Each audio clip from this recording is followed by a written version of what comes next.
I recommend that if you work with trauma, you need the following: a professional who conducts debriefing sessions, regular supervision, have a therapist you see on a regular basis. When I worked in Mexico with a highly professional population of directors from Mexico and Central America, who had themselves founded their own institutions to aid victims of sexual abuse, of physical abuse, people suffering from AIDS, gay and lesbian counseling, alcoholism, addiction. All of my trainees were directors of these institutes, but were traumatized by running the institutes for the people they were helping.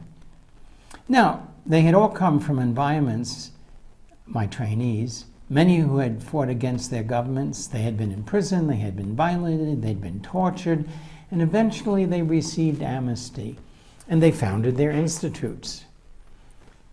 Their training was in bioenergetics, and I was training them in group process and Ericksonian hypnosis. And the training was both academic and experiential. And I can tell you that during these various trainings, their traumas would be triggered. So many times we had to assist them in their own healing, and for them to be able to have clarity to proceed with the rest of the class. There were 4 of us, all well-trained therapists from various disciplines, conducting the training 5 days a week out of every month for over 3 years. I've had the experience. I insisted that all of us be debriefed each month, and we remain in our own treatment several times a month in order to be healthy, to avoid secondary trauma, as we were immersed in the energy fields and the trauma experience of our students.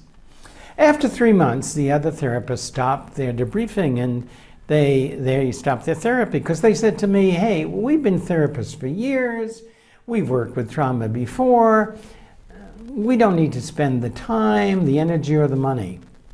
All I can say is ta. Because during those 3 years, which was what was required for the students to be trained in what we were doing, all the other therapists became physically ill. They had to be in the hospital, and several had to be in psychiatric hospitals for periods of time. This is secondary traumatization. I avoided that, thank God.